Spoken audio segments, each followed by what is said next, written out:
She had 3 seconds to decide if breaking the most sacred rule of the Korean underworld was worth dying for. Nora Wade wasn't supposed to be here standing in the rain at a New Jersey cemetery, surrounded by men whose suits concealed more weapons than grief. She wasn't supposed to know that the trembling hand of the mourner 2 rows ahead wasn't shaking from sorrow, but from the weight of a toxin-filled needle aimed at the back of Cha Jae-won's neck. But she did know, and in exactly 3 seconds, the man who could dismantle the most dangerous crime network in America would be dead, killed not by a rival gang, but by his own family.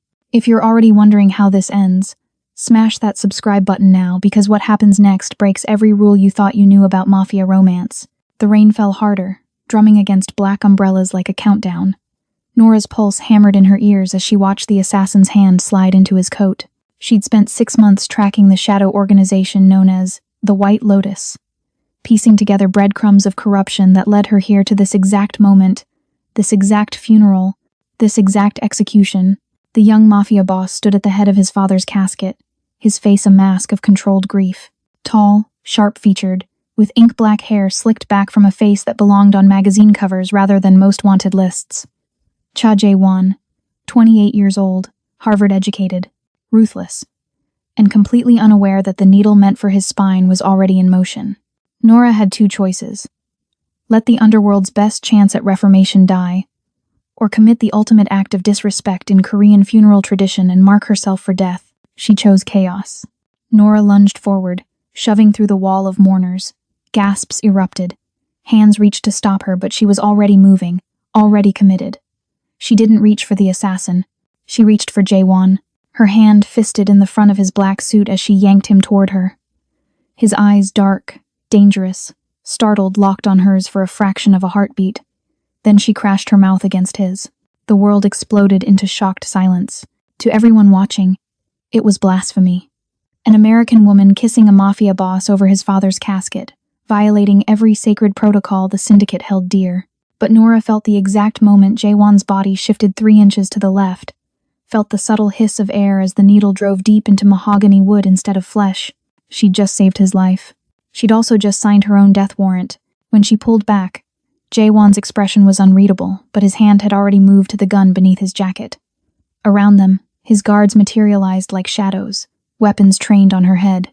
The assassin was melting into the crowd, trying to disappear into the rain-soaked cemetery. But Nora didn't move, didn't run. She kept her hand pressed against Jae-won's chest, feeling his heart pound beneath expensive fabric, and whispered the only words that mattered. "The needle is in the wood. Your uncle gave the order, and I just planted a transmitter on you that's recording everything." For a long moment, Jae-won stared at her. Rain dripped from his hair onto her upturned face. Then, slowly, deliberately, he wrapped his fingers around her wrist, not to remove her hand, but to hold it in place. "Who are you?" His voice was low, dangerous, laced with an accent that made each word sound like a threat and a promise. "The woman who just ruined her life to save yours." Nora's smile was sharp, reckless. "Nora Wade, former CIA, current problem." His grip tightened. "If you're lying, then you'll kill me yourself." "I know." She tilted her head, unflinching under the barrels of a dozen guns. "But first, you might want to hear the recording of your uncle discussing your silent execution with the man who trained me and then tried to break me." Something shifted in his eyes. Not trust, not yet, but curiosity, calculation, the kind of look a predator gives when it recognizes another predator worth keeping alive. "Take her," he ordered his guards, never breaking eye contact with Nora. "But don't hurt her. Not yet." As strong hands gripped her arms, dragging her away from the casket and into an armored vehicle, Nora caught one last glimpse of Jae-won. He was staring at the needle embedded in his father's coffin, his expression colder than the rain, darker than the gathering storm. She'd just crashed headfirst into the Korean Mafia's deadliest secret, and somehow, impossibly, she'd survived the first 5 minutes. Now came the hard part, surviving the interrogation. Because the man she'd just kissed wasn't grateful. He was suspicious, and in his world, suspicion was a death sentence served with immaculate precision. But what Jae-won didn't know, what no one in that cemetery knew, was that Nora Wade didn't save his life out of heroism or chance. She saved him because the man hired to kill him was the same man who destroyed her career, her reputation, and very nearly her soul. Vance, her former mentor, her greatest betrayer, and she'd just declared war on him in the most spectacular way possible. By keeping his target alive and placing herself directly in the crossfire of a syndicate war she had no business surviving. The vehicle door slammed shut. Through the rain-streaked window, she watched the cemetery fade into the distance along with any chance of a normal life. Across from her sat 3 stone-faced guards, weapons ready, eyes cold. Nora pressed her back against the leather seat and closed her eyes, feeling the ghost of Jaewon's lips against hers, the memory of his heartbeat under her palm. 3 seconds, that's all it took to change everything. Now she just had to figure out how to survive. What came next? Facing down a Mafia boss who didn't trust her, hunting down a mentor who wanted her dead, and navigating a criminal empire that saw her as either a weapon or a threat. Or maybe just maybe both. The safe house wasn't what Nora expected. No dungeon, no torture chamber, just a converted warehouse in Newark with concrete floors, exposed steel beams, and enough security cameras to make the Pentagon jealous. They'd stripped her of everything: phone, weapons, the small tracker she'd hidden in her boot, but they'd missed the one thing that mattered. The backup recording device sewn into the lining of her jacket. Amateur mistake. Or maybe Jaewon wanted her to keep it. She sat in a metal chair, bolted to the floor, hands zip-tied behind her back, watching rain hammer against the high windows. 3 hours had passed since the cemetery. 3 hours of silence broken only by the rhythmic drip of water from her soaked clothes onto concrete. Then the door opened. Jaewon entered alone. No guards, no entourage, just him, moving through the space like he owned the air itself. He'd changed the funeral suit, replaced by dark pants and a black shirt rolled to his elbows, revealing forearms marked with intricate tattoos that definitely weren't part of any Harvard education. He didn't speak, just pulled up a chair, sat down 3 feet away, and studied her like she was a puzzle he couldn't quite solve. Nora held his stare. "You're welcome, by the way. For assaulting me at my father's funeral? For keeping you alive to have this conversation." His jaw tightened. "Show me proof. Cut these off first." She nodded at her bound wrists. "Not how this works. Then we're at an impasse." Nora leaned back as much as the restraints allowed. "Because the recording device that proves your uncle tried to kill you is sewn into my jacket. And unless you've suddenly developed X-ray vision, you're going to need my cooperation to find it." Something flickered across his face, not quite amusement, but close. He stood, moved behind her. She felt the cold press of a blade against her wrists, then the zip tie snapped. Her hands fell free, circulation rushing back in painful tingles. Jaewon returned to his chair, the knife still in his hand. "Now." Nora shrugged out of her damp jacket, found the nearly invisible seam at the collar, and ripped. A device no bigger than a shirt button fell into her palm. She placed it on the floor between them. "Play it." He picked it up, examined it, then pulled out his phone and connected. Static crackled, then voices filled the warehouse. Execution must look natural.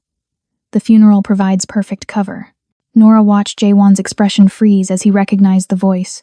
His uncle, the man who'd stood beside him at the funeral, face painted with false grief. "Vance guarantees the toxin is undetectable. 3 seconds of contact, 4 hours until cardiac arrest. They'll think it's stress, grief. No one questions a man dying after burying his father." Another voice, colder, American. "I'll need half up front. The other half when the chairman's brat is confirmed dead. Vance." Nora's hands curled into fists at the sound of his voice. "Done. But Vance make it hurt." The recording ended. Silence swallowed the warehouse whole. Jaewon's knuckles were white around the device. When he finally looked up, his eyes were black ice. "This was 2 days ago. I intercepted it 48 hours before the funeral." Nora's voice was steady despite her racing pulse. "Spent every second since trying to identify the target and stop it. Turns out, crashing Korean mob funerals isn't exactly protocol-friendly. You could have warned me, sent a message, called, and risk your uncle intercepting it? He controls your security detail, your communications, half your enforcers." She leaned forward. "The only way to stop that needle was to be there, in that moment, with no one knowing I was coming." Jaewon stood abruptly, began pacing. The knife spun between his fingers, a nervous habit that somehow made him more dangerous, not less. "Why? Why? Why what?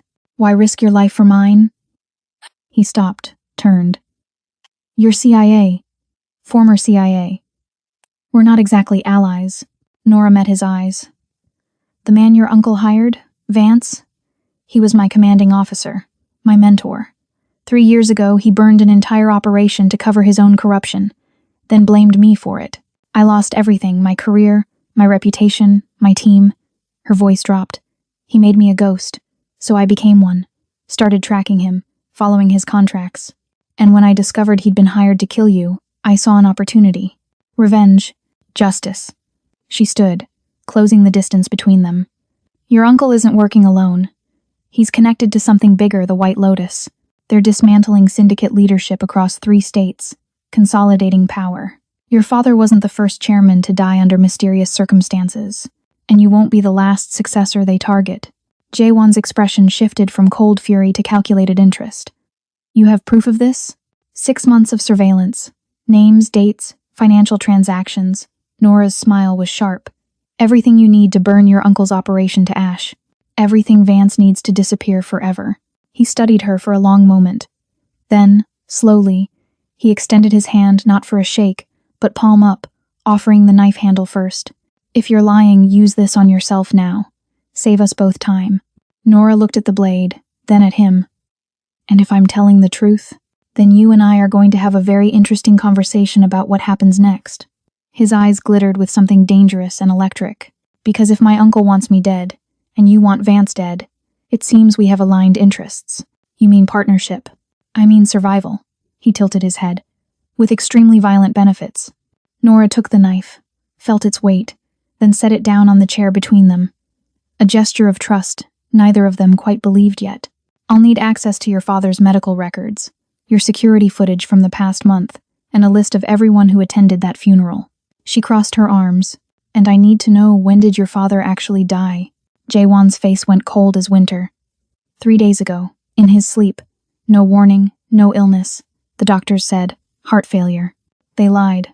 Nora's voice was quiet, deadly. Because the same toxin they tried to use on you? It was already tested. On your father. The warehouse went silent except for rain and thunder. When Jaewon finally spoke, his voice was barely above a whisper. Then this wasn't just about killing me. No. Nora stepped closer. This was about stealing an empire, and we just became the only 2 people standing in their way. The autopsy report arrived at midnight. Nora sat across from Jaewon in what he called his clean room, a glass-walled office inside the warehouse, soundproofed and swept for bugs every 6 hours. Between them lay a laptop, medical files, and 3 cups of coffee that had gone cold hours ago. She'd been right. The toxin signatures were identical. Sodium thallium compound, modified with a time-release polymer. Jaewon's finger traced the lab results on screen, his voice eerily calm. Undetectable in standard toxicology. Mimics natural cardiac arrest perfectly. He looked up. How did you know? Because Vance helped develop it. Nora's jaw tightened. Black Ops Program, 2019. Designed for political assassinations that needed to look clean. The agency shut it down after congressional oversight got too close. But Vance kept the formula. And now he's selling it to the highest bidder. Not selling. Deploying. She pulled up a file on her own tablet, 6 months of painstaking research. 4 syndicate deaths in 18 months. All ruled natural causes. All men in their 50s and 60s. All replaced by successors who suddenly aligned with White Lotus interests within weeks. Jaewon's eyes darkened as he scanned the names. I know these families. My father met with 2 of them before he died. They were discussing territorial disputes, power-sharing agreements. They were discussing staying alive. Nora leaned forward. Your father figured it out, didn't he? That's why they killed him early. Before he could warn you. Silence stretched between them, heavy with implications neither wanted to voice. Finally, Jaewon closed the laptop with deliberate precision. My uncle visited my father the night before he died. Brought him tea. Said it would help him sleep. His hands curled into fists. I watched him do it. Thanked him for being so caring. You couldn't have known. I should have. The words came out raw, dangerous. I'm supposed to be the smart one, the Harvard graduate who modernized the family business, who saw threats coming before they materialized. And I missed the snake sleeping in my own house. Nora recognized that tone. The same one she'd used on herself for 3 years. Every time she replayed the operation Vance destroyed. Self-blame won't kill your uncle. Strategy will. Then strategize. Jaewon stood abruptly, moved to the glass wall overlooking the warehouse floor. Because right now, he thinks I'm grieving, vulnerable, willing to accept his guidance during the transition. He doesn't know about you, doesn't know I have the recording. How do we use that? We make him think he won. Nora joined him at the window.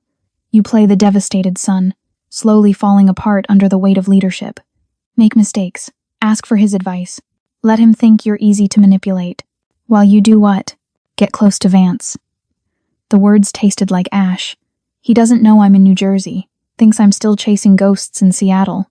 If I reach out, claim I have information on White Lotus operations he'd be interested in, he'll take the meeting. His ego won't let him resist. Jaewon turned to face her fully. You want to walk into a trap. I want to set one. Nora's smile was cold. Vance taught me everything I know about manipulation, infiltration, psychological warfare, but he made one mistake. He thought breaking me would destroy me.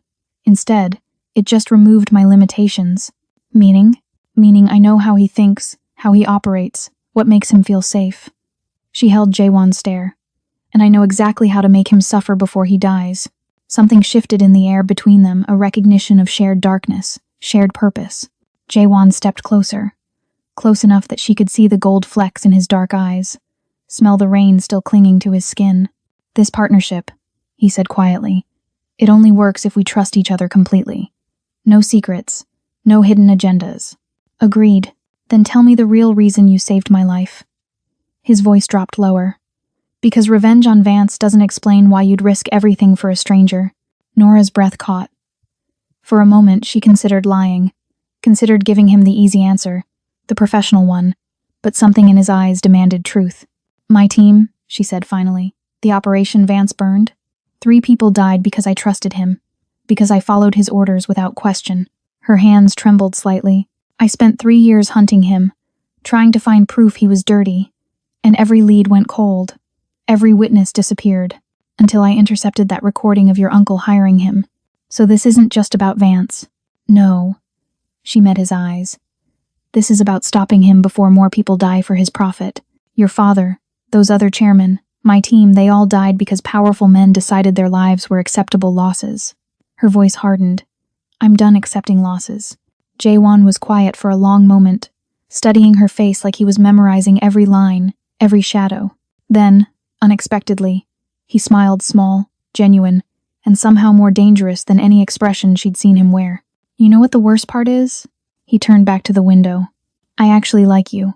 And in my world, that's usually a death sentence. Lucky for you, I'm hard to kill. I'm counting on it. He glanced at his watch. My uncle expects me for breakfast in 6 hours. Family tradition after funerals, discussing succession, reviewing accounts, accepting condolences from underbosses. His expression went cold. I'll play the grieving son. You start planning how to contact Vance. We regroup here tomorrow night. And if something goes wrong at breakfast? Jaewon pulled a phone from his pocket, brand new, still in packaging. Encrypted line. Only you and I have the number. If I text the word protocol, it means I'm compromised. Get out of New Jersey and don't look back. Nora took the phone, their fingers brushing. I don't abandon partners. Even ones you've known for less than 12 hours? Especially those. She pocketed the device. Besides, you still owe me for that kiss. Saving your life twice in one day seems excessive. His laugh was unexpected, brief, but real. Twice? The kiss saved you from the needle. The recording saved you from shooting the wrong person and starting a war you couldn't win. Nora headed for the door. You're welcome. Again. Nora. She paused, looked back. Jaewon's expression was unreadable, but his voice carried weight. When this is over, when we've burned them all down, remind me to properly thank you for that kiss. Heat flashed through her, unbidden and dangerous. She forced her voice to stay steady. I'll hold you to that. The warehouse door closed behind her, and Nora stepped into the rain-soaked Newark night, heart pounding with something that wasn't quite fear and wasn't quite anticipation. She'd just allied herself with a Mafia boss, declared war on her former mentor, and somehow managed to feel more alive than she had in 3 years. The question was, would she survive long enough to regret it? The email to Vance took Nora 4 hours to write. She sat in a motel room 40 minutes outside Newark, the kind of place that didn't ask questions and accepted cash. Rain streaked the windows as she stared at the laptop screen, cursor blinking in the empty message field. Too eager and he'd smell a trap. Too cold and he'd ignore it.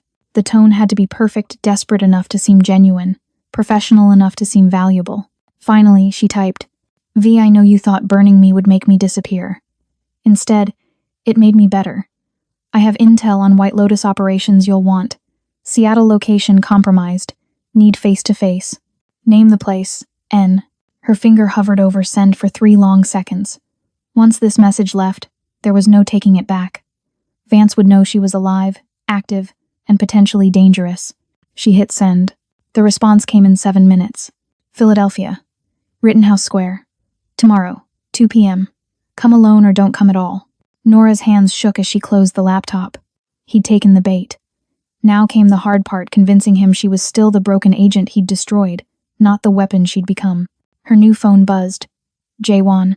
Breakfast finished. Uncle very concerned about my emotional state. Suggested I take time away from business decisions. Let him handle things. She typed back. Perfect. Let him think he's winning. 3 dots appeared, disappeared, appeared again. He asked if I'd seen any strangers at the funeral. Said security reported a disturbance.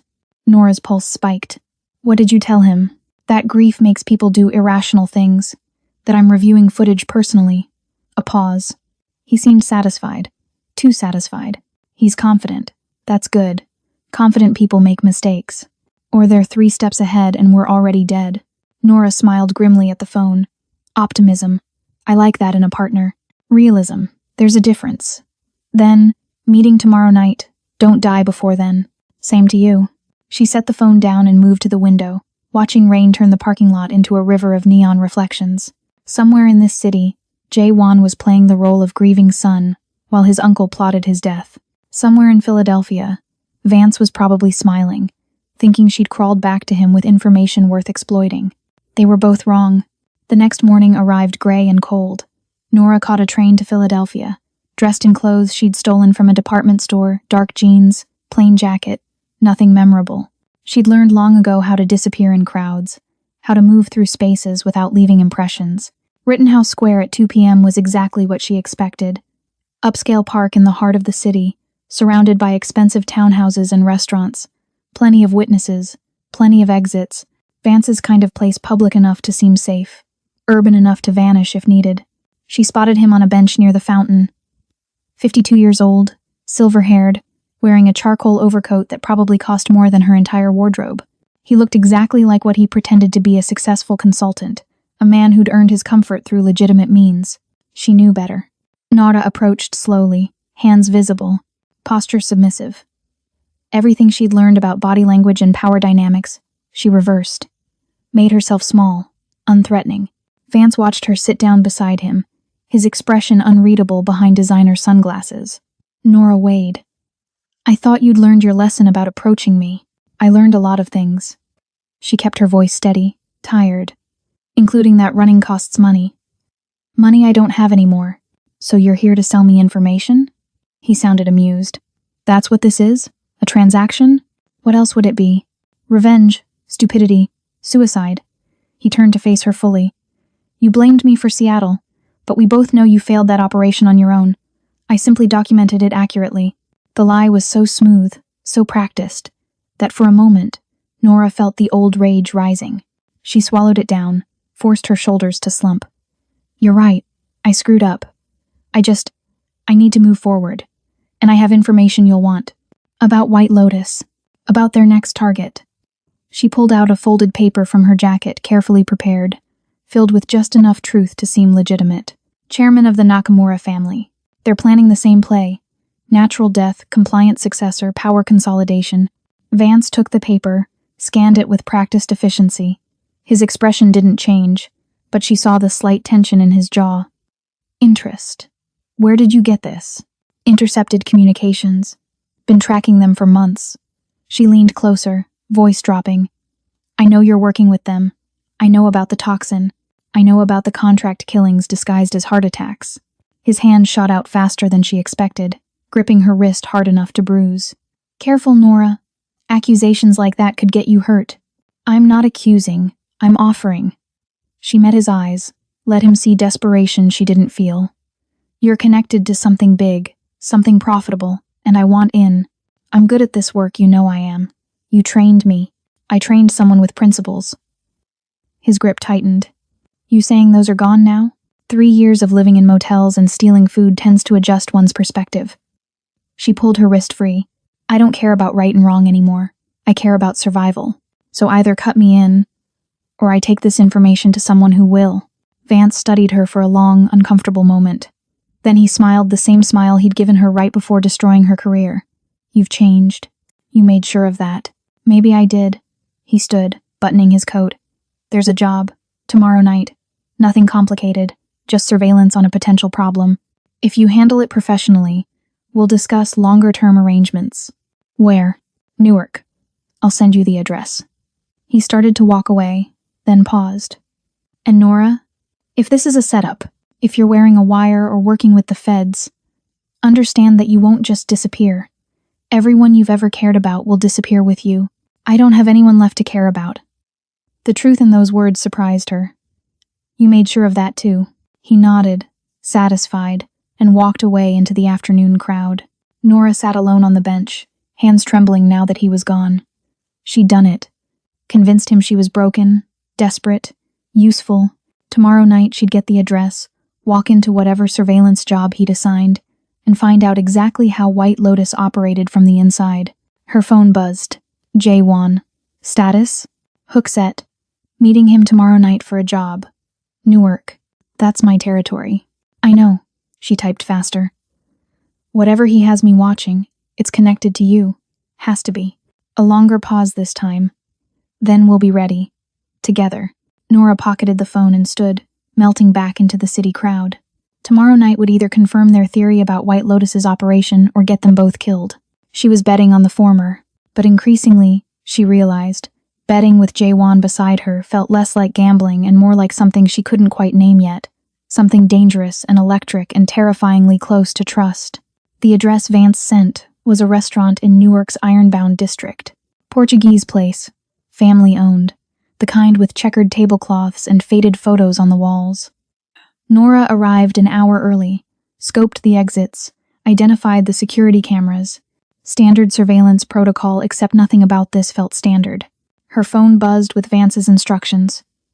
Second floor, corner table. Subject arrives at 8 p.m. Photograph him with whoever he meets. Note everything said. Do not intervene. She texted back. Understood. Then immediately sent a message to Jaewon.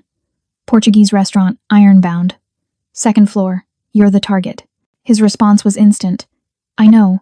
My uncle scheduled dinner there tonight. Said he wanted to introduce me to a business associate. Nora's blood went cold. It's a test. Vance is checking if I'll report on you.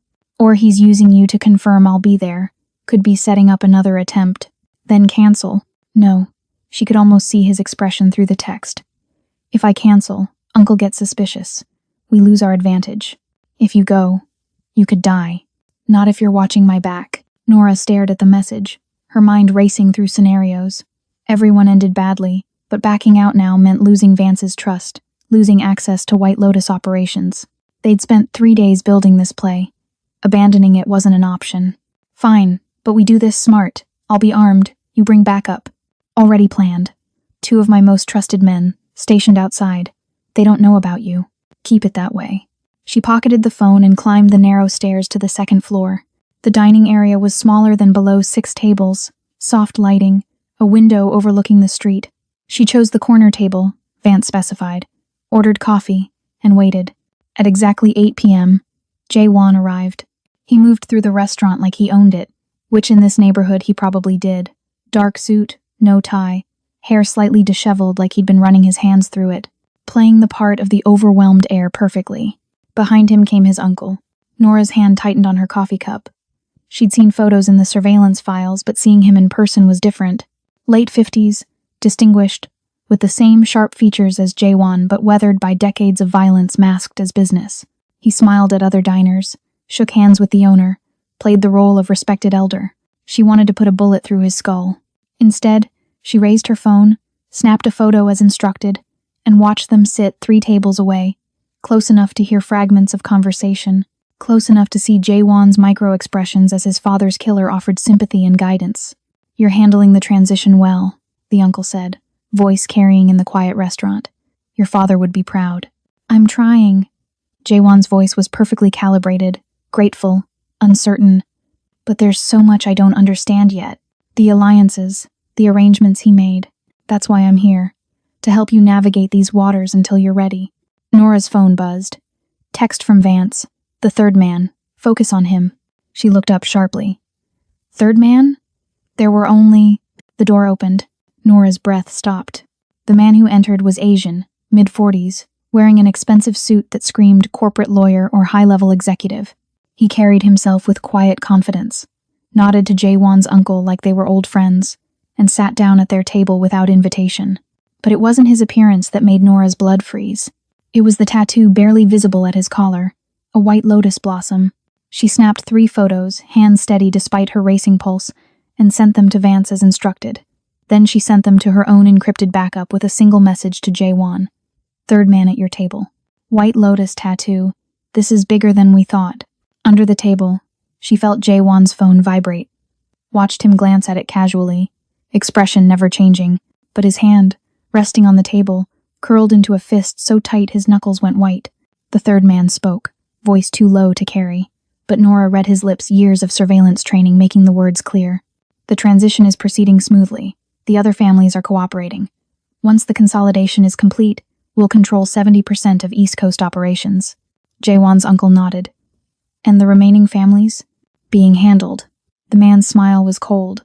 Same protocol as before. Natural causes, compliant successors, no messy wars. What about my nephew?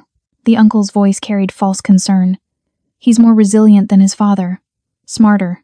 Then we'll need to be smarter still. The third man looked directly at Jaewon. Tell me, how are you really handling your grief? Any suspicions about your father's death? The restaurant went silent. Nora's hand moved to the gun concealed at her hip, ready. Jaewon's guards outside would be monitoring, but not close enough if this went wrong.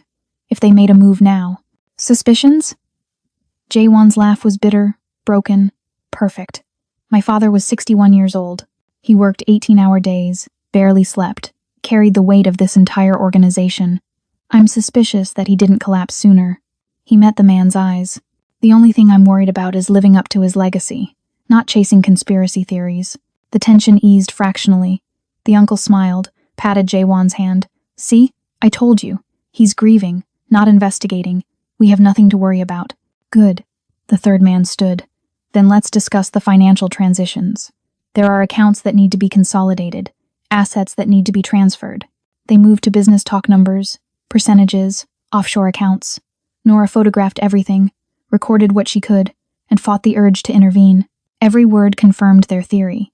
White Lotus wasn't just killing syndicate leaders, they were staging a complete takeover, using family members to legitimize the power grab, and Jaewon's uncle was the architect. Her phone buzzed. Vance, good work. Leave now, don't be seen. She wanted to refuse. Wanted to stay, make sure Jaewon made it out alive. But leaving was part of the play.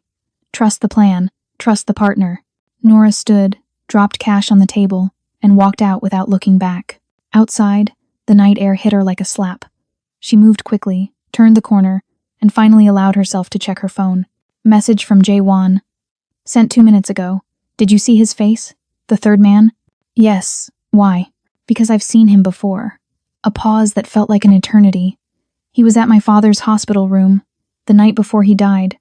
Said he was a doctor checking vitals. Nora stopped walking.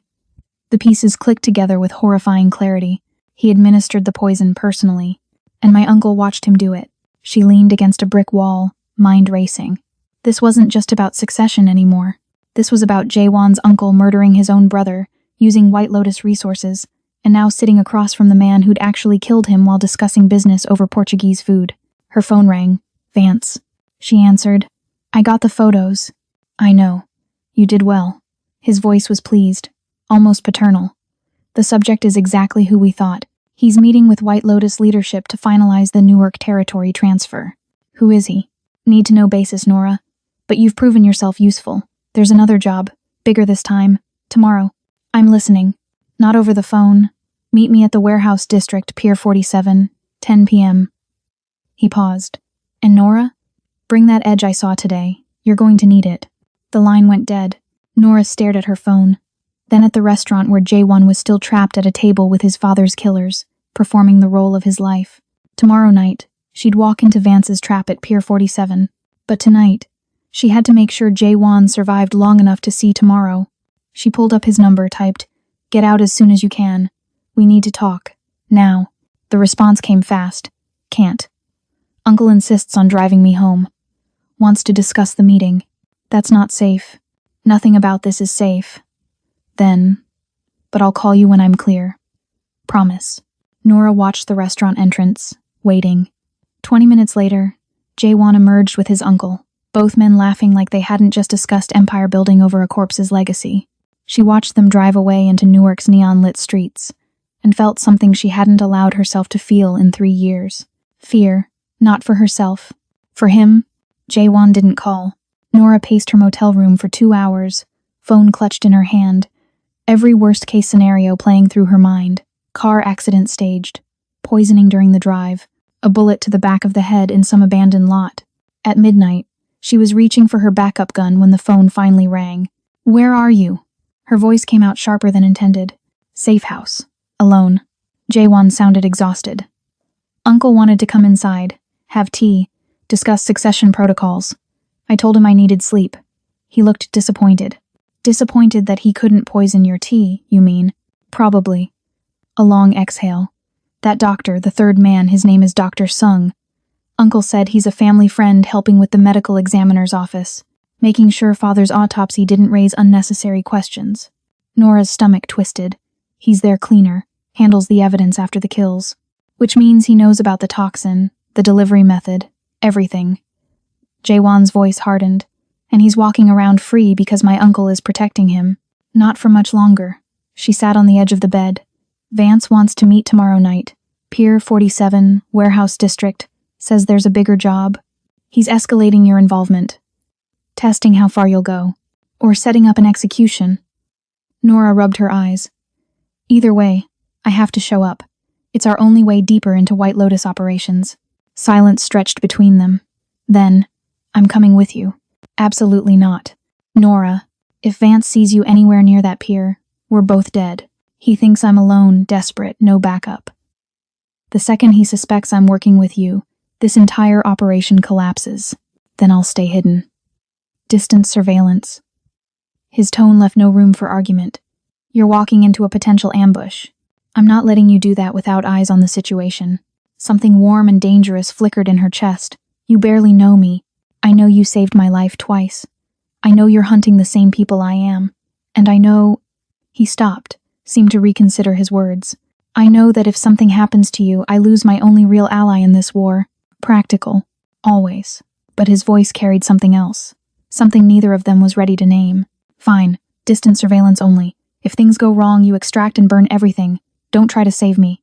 We'll see about that." She heard him moving, rustling papers. "I pulled building schematics for Pier 47. Abandoned fish processing plant. Condemned 3 years ago. 8 exits. Multiple levels. Perfect for an ambush. Or a meeting point where screaming won't carry." Comforting thought. A pause. "There's something else. My uncle called an emergency meeting of the family council. Tomorrow afternoon. Said it's time to officially recognize my leadership position." Nora's instincts screamed warning. "That's fast. Too fast." Agreed. Normal protocol would be months of transition, gradual power transfer. His voice went cold. "He's rushing it. Which means either he's planning to eliminate me during the ceremony itself, or he needs you officially recognized before White Lotus makes their final move." Nora stood, began pacing again. "If you're the legitimate chairman when the consolidation happens, all your father's agreements transfer to you. Your signature legitimizes their takeover, and once I've signed everything they need, you become expendable." She felt the pieces clicking into place. The meeting with Vance, the family council, Dr. Sung being at dinner, it's all coordinated. They're moving on multiple fronts simultaneously. Then we move faster. Jaewon's voice carried deadly certainty. "The council meeting is at 4 p.m. I'll play along, sign whatever they want, act grateful. Buy us time until your meeting with Vance tonight. And then we stop playing defense and start burning their operation down from the inside." She heard the smile in his voice, dark, dangerous. "Starting with Dr. Sung. What about him?" "He'll be at the council meeting. Required presence for all family advisors." Jaewon's tone went clinical. "Which means his apartment will be empty. And I'm willing to bet a man who makes murder look like natural causes keeps very detailed records." Nora felt her pulse quicken. You want to break into his place during your own council meeting? I want you to break into his place. I'll be establishing alibis, surrounded by witnesses. The plan crystallized as he spoke. Find his records, find proof of White Lotus operations, find anything we can use against my uncle and Vance. That's a massive risk. Everything about this is a massive risk. His voice softened slightly. But I trust you to handle it. You're better at this than anyone I've ever worked with. The compliment landed unexpectedly, warming something in her chest she'd thought long dead. You're just saying that because I saved your life. I'm saying that because it's true. A pause. And because somewhere between the funeral and now, I stopped seeing you as a convenient ally and started seeing you as... He cut himself off. Nora waited, heart hammering, as someone I don't want to lose. He finished quietly. The vulnerability in those words hit harder than any weapon. Nora gripped the phone tighter, searched for a response that wouldn't reveal how much his admission affected her. Don't get sentimental on me, Cha. We've got work to do. His laugh was soft, genuine. Yes, ma'am. Send me Dr. Sung's address when you have it. I'll forward his schedule. And Jaewon? She hesitated. At that council meeting, watch what you eat. Watch what you touch. Trust no one. I stopped trusting people the day my father died. A beat. Except you.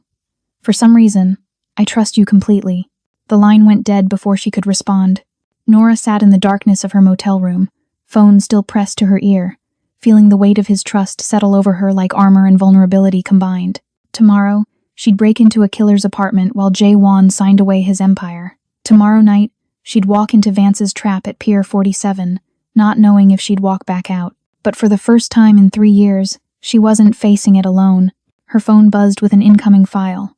Dr. Sung's address, his schedule, building access codes that Jaewon must have pulled from syndicate security databases, everything she needed to infiltrate his life. She studied the information, mind already mapping entry points and extraction routes. The apartment was in a secure high-rise downtown cameras, doormen, keycard access, difficult but not impossible. Another message from Jaewon. His building uses facial recognition, sending you a bypass code now. And Nora? Yes? Come back alive. I'm getting used to having you around. She smiled despite everything, despite the danger, despite knowing that getting used to Jaewon was probably the most dangerous thing she could do. Same to you. Don't sign anything that ends with, and my entire fortune to my beloved uncle. Noted. Nora set the phone down and began preparing for tomorrow. Weapons check, equipment inventory, mental rehearsal of every possible scenario. The work was familiar, comforting even. What wasn't familiar was the way her chest tightened when she thought about Jaewon walking into that council meeting. The way her hands shook slightly when she imagined something going wrong. She'd spent 3 years teaching herself not to care, not to attach, not to trust. And somehow, in less than 4 days, Cha Jaewon had undone all of it. Outside her window, Newark's lights blurred through rain-streaked glass. Somewhere in this city, Vance was planning her test for tomorrow night. Somewhere else, Jaewon's uncle was perfecting his betrayal, and caught between them were 2 people who decided that revenge and survival were worth risking everything, including the one thing neither of them could afford to lose: each other. Dr. Sung's apartment was on the 23rd floor of a glass tower that reflected Newark's skyline like a mirror. Nora entered the building at 3:30 p.m., dressed in a borrowed medical uniform with a visitor's badge she'd forged in 20 minutes. The doorman barely glanced up. The elevator ride felt eternal. Her phone showed Jaewon's location, the syndicate's main office across town, where the council meeting had just begun.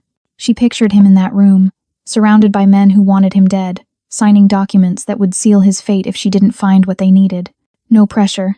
The hallway on the 23rd floor was empty, sterile, the kind of place where neighbors never spoke. She reached apartment 2304, used the bypass code Jaewon had provided, and slipped inside. The space was immaculate. Modern furniture, medical journals stacked precisely on the coffee table, everything arranged with the same cold efficiency Dr. Sung had displayed at the restaurant, the kind of order that came from a man who couldn't afford mistakes. Nora moved quickly, systematically. Bedroom first, nothing. Kitchen, nothing. Bathroom cabinets held prescription bottles with names she didn't recognize, dosages that seemed excessive. Then she found the office. Unlike the rest of the apartment, this room was lived in. Papers covered the desk, medical equipment lined the shelves, and a locked cabinet stood against the far wall. She pulled out her lockpicks, worked the mechanism, and felt the satisfying click of success. Inside were files. Dozens of them. She pulled the first one, flipped it open, and felt her blood run cold.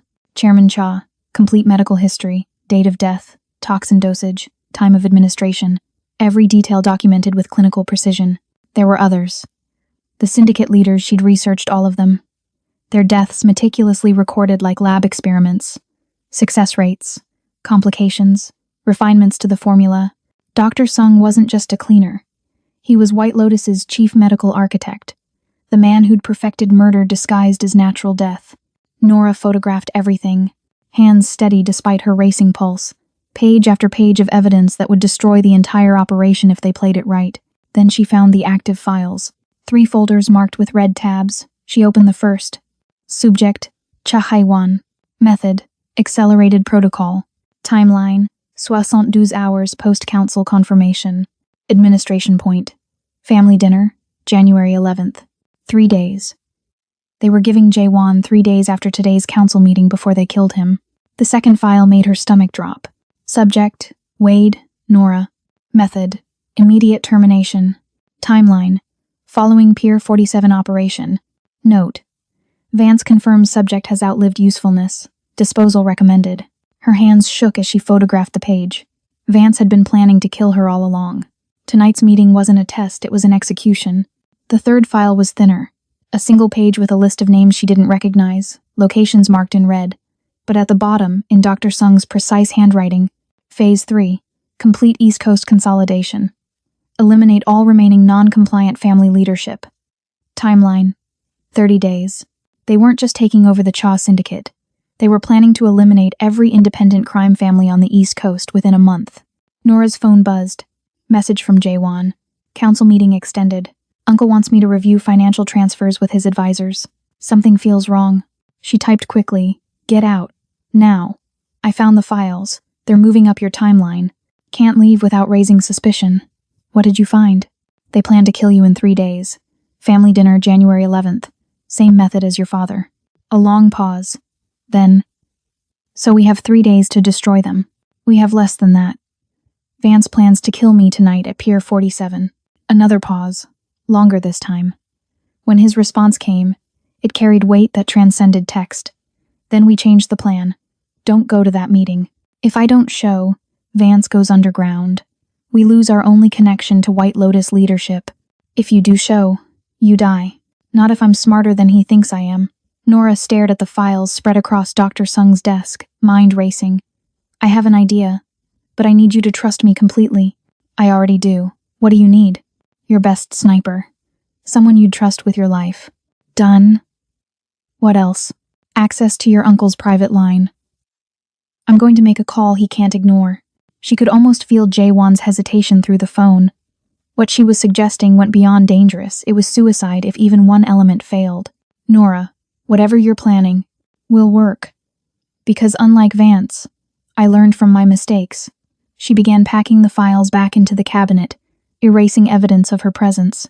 3 years ago, I trusted the wrong person, and people died. I won't make that mistake again. You're trusting me. You're different. How? She paused in the doorway, looked back at the office where Dr. Sung had cataloged death like it was science. Because you could have let me take the fall at that funeral. Could have shot me, blamed me, moved on, but you didn't. You chose partnership over easy answers. And you chose to save a stranger's life over staying invisible. Maybe we're both idiots. Or maybe we're exactly what each other needs. His message carried something raw, unguarded. Be careful tonight. Please. You too.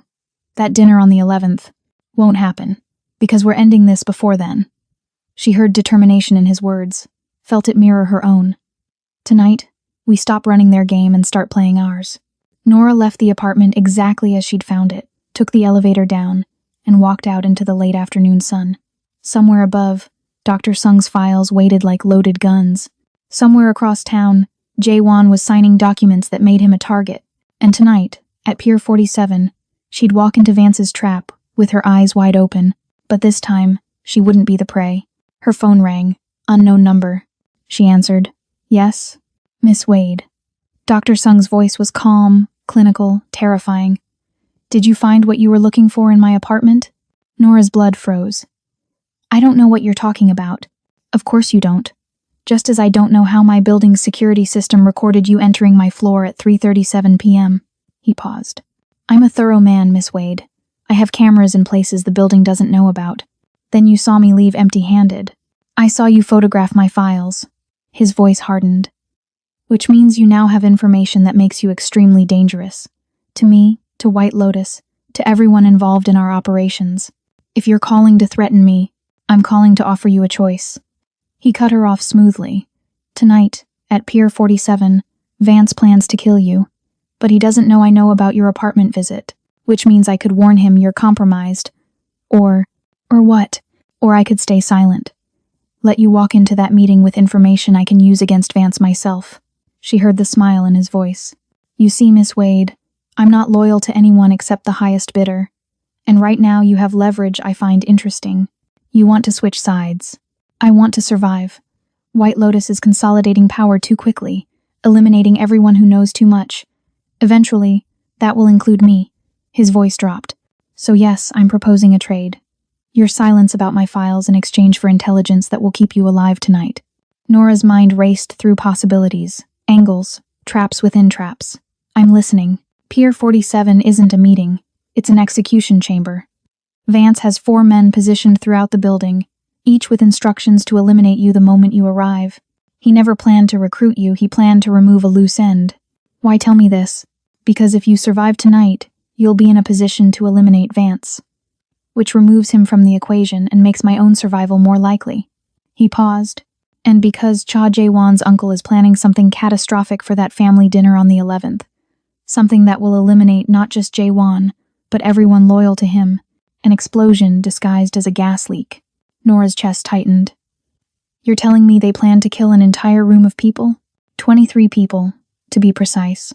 Every underboss, every advisor, every family member who might challenge the uncle's claim to leadership. His voice was matter of fact, like he was discussing weather. It's efficient, brutal, and scheduled to happen in exactly 3 days. What do you want in return for this information? Safe passage out of the country, new identity, and $10 million from Cha Jae-won's accounts. He named his price without hesitation. Help me disappear, and I'll give you everything you need to destroy White Lotus and Vance. That's a lot to ask for information I can't verify. Then verify it. Have Jae-won check his uncle's recent purchases. You'll find he ordered industrial-grade propane tanks last week, far more than any legitimate business would need. The line went dead. Nora stood on the Newark street, mind reeling. Dr. Sung had just handed her the keys to destroying everyone or walked her straight into a trap more elaborate than she'd imagined. She dialed Jae-won. He answered immediately. We have a problem, she said. And it's bigger than we thought. Jae-won met her at an abandoned subway station 30 minutes later. He came alone, despite her protests, descending the graffiti-covered stairs into the underground platform like he was walking into a boardroom.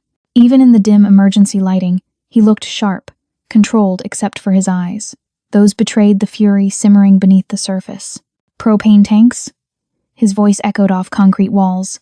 You're certain? Dr. Sung was very specific.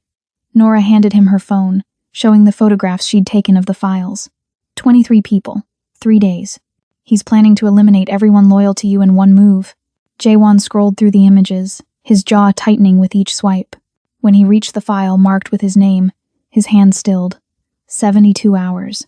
They documented my death like a grocery list. They documented all of them. She moved closer, lowered her voice. Your father, the other chairman, you, everyone is just data to them. Success rates and dosage adjustments. And Dr. Sung wants to sell us this information for $10 million and an escape route, which could be legitimate, or could be the most elaborate setup we've walked into yet. Nora leaned against the subway wall, exhaustion creeping into her bones. But his detail about the propane tanks, that's verifiable. If your uncle really ordered them, I'll know within the hour. Jae-won was already typing on his phone. I have someone who can access procurement records without raising flags. He looked up. But even if it's true, even if we confirm the dinner is a trap, that doesn't solve tonight's problem. Pure concept. Where Vance has 4 men waiting to kill you the moment you arrive. His expression darkened. You're not going. I have to. No, you don't. He stepped closer, close enough that she could see the gold flecks in his eyes, smell the faint scent of rain still clinging to his suit. We have the files now. We have evidence. We can take this to... To who? Nora cut him off. Your uncle controls the police in this territory. White Lotus has federal contacts that killed my entire career over a phone call. The evidence means nothing if we don't have leverage to use it. Then we use Dr. Sung. Dr. Sung is a wild card who might be playing both sides. She held his stare. The only way to guarantee we survive this is to eliminate Vance tonight, on our terms, before he knows we're coming. 4 armed men, Nora, in a building designed for ambush, which is why I'm not walking in blind. She pulled up the Pier 47 schematics on her phone. You said you have your best sniper? Lee. Former military, never missed a shot in 12 years. Position him here. She pointed to a warehouse across from Pier 47. Clear sightlines to the main entrance and the east loading dock. 2 exits covered.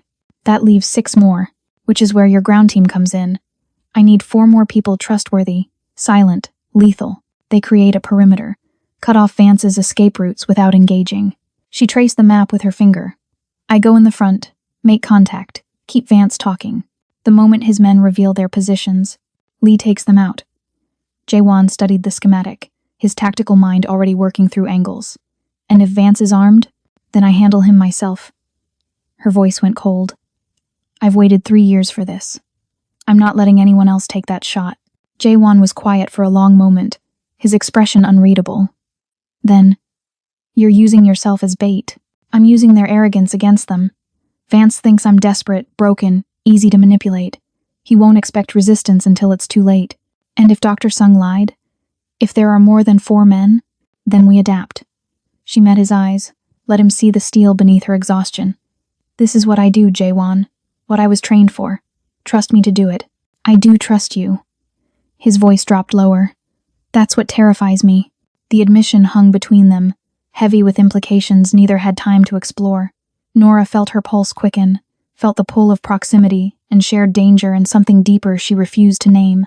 After tonight, she said quietly. After we end Vance and stop your uncle. After tonight, we're both either dead or finally free. He reached out, tucked a strand of hair behind her ear with unexpected gentleness. I know which one I'm betting on. Always so optimistic. Realistic. His hand lingered near her face, thumb brushing her cheekbone. Because I've seen what you're capable of. And anyone betting against you is a fool. Nora's breath caught. For 3 years, she'd taught herself to stay detached, to keep emotions locked down where they couldn't compromise missions. But standing here in this abandoned subway station with Jaewon's hand warm against her skin, she felt every defense crumbling. We should go, she managed. Get your team in position before sunset. Nora. He didn't move. After tonight, if we both survive this, I need you to know something. Don't. She stepped back, forced distance between them. Don't say anything that sounds like goodbye. We're both walking out of this. That's not what I was going to say. Then what? He studied her face like he was memorizing every detail. That meeting you at my father's funeral, that kiss, everything since, it's the first time in my life I've felt like someone actually sees me. Not the title, not the empire, not the heir, just me. The words landed like a physical touch. Nora's chest tightened with something that felt dangerously close to hope. Jaewon, you don't have to respond. He smiled, small and genuine. I just needed to say it.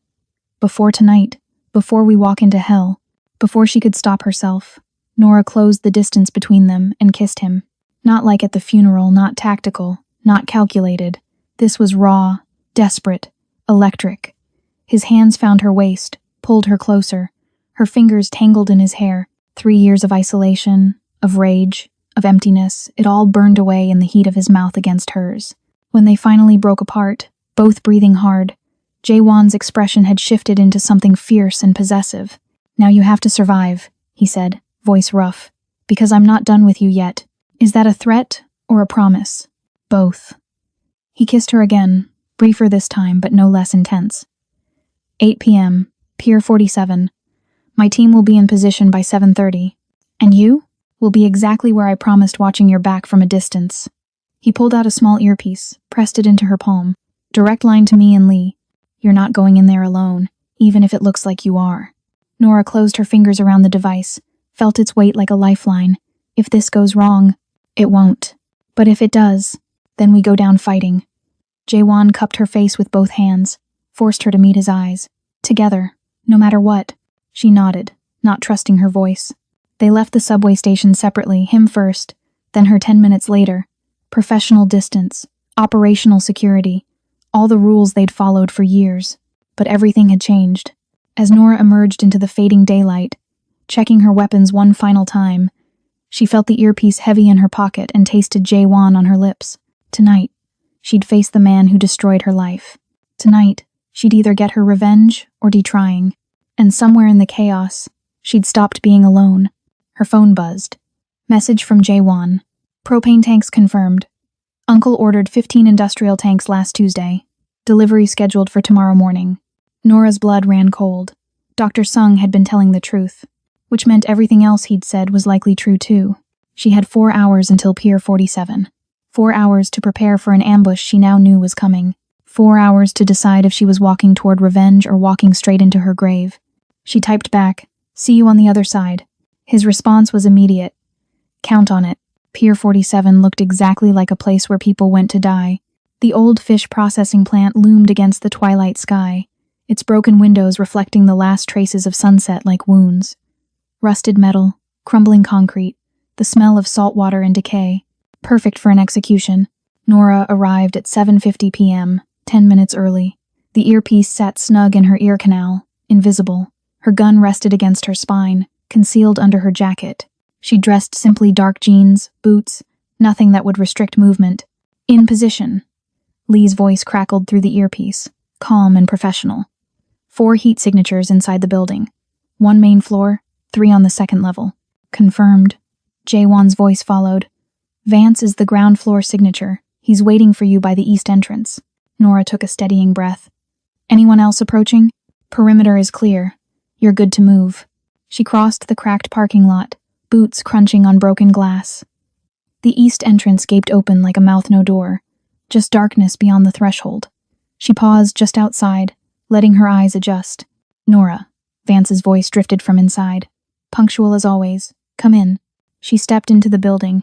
The main floor was a gutted shell processing equipment stripped years ago, leaving only rust stains on concrete. Emergency lighting flickered from a generator somewhere, casting everything in sickly yellow. Vance stood 50 feet away, hands in his coat pockets, looking relaxed. Too relaxed.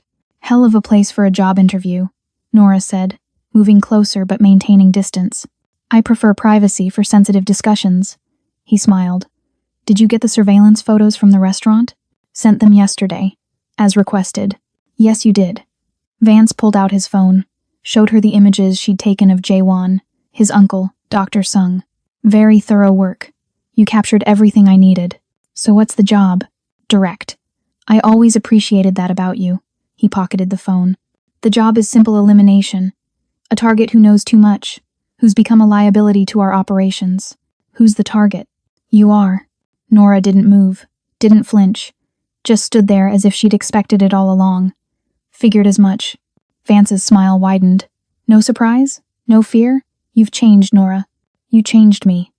She kept her voice steady. 3 years ago, you taught me that trust was weakness, that survival meant staying 3 steps ahead. So yes, I knew this was a setup, just like I know you have 3 men positioned upstairs, waiting for your signal. 4 men, actually. He pulled his hand from his pocket, not holding a gun, but a remote detonator. And they're not waiting for a signal. They're waiting for this. Nora's pulse spiked.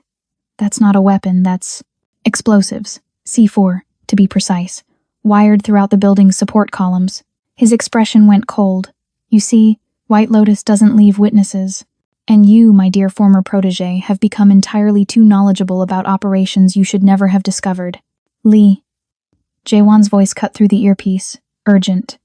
Multiple hostiles approaching from the north. 8. Maybe 10 vehicles. This is bigger than we thought. Nora's mind raced. Vance wasn't just eliminating her, he was eliminating everyone connected to this operation. The men upstairs, the perimeter, witnesses who could link him to White Lotus. You're going to blow the entire building, she said quietly. With everyone inside? Yes. Vance checked his watch, including some very inconvenient associates who think they're coming here for a planning meeting. They'll arrive in about 3 minutes. And then, he held up the detonator. Problem solved. You're killing your own people. I'm eliminating loose ends. He stepped closer. That's what professionals do. You should have learned that by now. I did learn. Nora's hand moved slowly toward her spine. I learned that people like you always make one critical mistake. And what's that? You assume everyone else is as expendable as you are. She drew and fired in one fluid motion. The shot took Vance in the shoulder, spinning him backward. The detonator flew from his hand, skittered across concrete. Nora was already moving, diving for it as gunfire erupted from the second floor. Lee, light them up, Jaewon's voice commanded. The windows above exploded. Glass rained down as Lee's rifle found targets. One shooter dropped, then another. Return fire punched through metal, ricocheted off concrete. Nora's fingers closed around the detonator. She rolled, came up behind a rusted support beam as bullets sparked off steel inches from her head. Nora, status. Jaewon's voice cut through the chaos. I have the detonator. Vance is hit but mobile. She risked a glance around the beam. Vance had disappeared into the shadows, leaving a blood trail. Where are those vehicles? Pulling in now, armed men deploying. A pause. This isn't a meeting, it's an army. Her stomach dropped. They're not here for a meeting. They're here for a purge. Vance is eliminating everyone who knows about White Lotus operations, including Jaewon's uncle. What? Think about it. The propane tanks, the dinner explosion that's 3 days away. But Vance moves tonight because he's cutting out the middleman. Your uncle hired him to kill you, but Vance doesn't need him anymore. He has direct White Lotus backing now. Silence. Then, my uncle just arrived. His car is pulling up to the north entrance. Get him out of here. Now. He tried to kill my father. Kill me. Why would I? Because if he dies in this explosion, you lose the only person who can testify against White Lotus leadership. We need him alive, Jaewon. As much as we hate it. More gunfire. Something exploded on the second floor, maybe a grenade, maybe Lee's rifle hitting something volatile. Smoke began filling the building. Nora, you need to move. Now. Jaewon's voice carried an edge she'd never heard. That building is structurally unsound. If those explosives go off, they won't. She clutched the detonator, studying its simple design. 2 buttons, one to arm, one to detonate. Already armed. I can disarm this. Just need 30 seconds. You don't have 30 seconds. Those men are coming through every entrance. He was right. She could hear boots on concrete, voices shouting in Korean and English. At least 20 men, converging from multiple directions. The trap had sprung not just on her, but on everyone Vance wanted dead, including Jaewon's uncle, who'd walked straight into his own execution. Change of plans. Nora made a decision that would either save them all or kill her. Lee, target the support columns on the north side. Bring down that section only. That'll trap everyone inside, Lee protested. That's the point. If we collapse the north entrance, we bottle them in. Vance can't detonate with his own people trapped. She was already moving, running through the smoke toward the south exit, and we buy time to extract your uncle. Nora, Jaewon started. Trust me. She burst through the south door into cold night air, gasping. Behind her, Lee's rifle cracked 3 times in rapid succession. Metal groaned, concrete crumbled, the north side of Pier 47 collapsed inward with a thunderous roar. Screaming, shouting, chaos as the building became a tomb for everyone who'd come to witness her execution. But Nora was already running toward the north parking lot, toward the confusion, toward Jaewon's uncle who stood beside his car, staring at the collapsed building in shock. She grabbed his arm. He spun, reaching for a weapon, but she was faster. You want to live, she hissed. Then get in your car and drive. Now, who are you? The woman who just saved your life while your hired killer tried to blow you up. She shoved him toward the vehicle. Vance doesn't need you anymore. You're as expendable as the rest of us. Understanding dawned in his eyes. Then fear. Where's my nephew? Safe. Unlike you if you don't move. She heard voices approaching, saw flashlight beams cutting through dust and darkness. Go. Now. We'll contact you. He hesitated 1 more second, then dove into his car. The engine roared to life. Tires squealed as he fled into the night. Nora ran the opposite direction, toward where Jaewon's perimeter team waited. Toward safety. Toward... A hand grabbed her from behind, spun her around. Vance's face materialized from the shadows, blood-soaked, furious, and holding a gun to her head. Not so fast, he whispered. Drop the detonator. Vance's gun pressed cold against Nora's temple. Or I paint this parking lot with your brain. She could feel his blood soaking through her jacket, smell the copper tang of it. He was wounded, weakening, but desperation made men dangerous. You shoot me. You alert everyone to your position, Nora said calmly, and you're already bleeding out. Then we die together. Poetic, don't you think? Nora, Jaewon's voice in her ear, tight with controlled panic. Lee has the shot. Say the word. She couldn't respond without alerting Vance to the earpiece. Instead, she did the only thing she could. She tilted her head slightly left, exposing Vance's position. The rifle crack split the night. Vance's grip went slack. The gun clattered to asphalt. He staggered backward, hand clutching his chest, eyes wide with disbelief. You taught me one last lesson, Nora said, watching him fall. Never underestimate the student. He collapsed, blood pooling beneath him. His lips moved, forming words she couldn't hear. Then nothing. 3 years. 3 years of hunting, planning, surviving, and it ended in a parking lot with a single shot. Nora dropped to her knees, the detonator still clutched in her hand, adrenaline draining away and leaving only exhaustion. Nora. Jaewon appeared from the darkness, running toward her. He skidded to a stop, pulled her up, checked her for injuries with frantic hands. Are you hurt? No. Her voice cracked. It's over. Vance is dead. He pulled her against his chest, held her like she might disappear. She felt his heart hammering, felt his breath against her hair, and finally let herself break. 3 years of rage and pain and isolation poured out in silent shaking. You're safe, he whispered. I've got you. Behind them, sirens wailed. Flashing lights approached from multiple directions. White Lotus operatives were trapped in the collapsed building or fleeing into the night. The operation had imploded spectacularly. Your uncle? Nora managed. Gone. But we have his car on camera, his testimony waiting. Jaewon pulled back, cupped her face.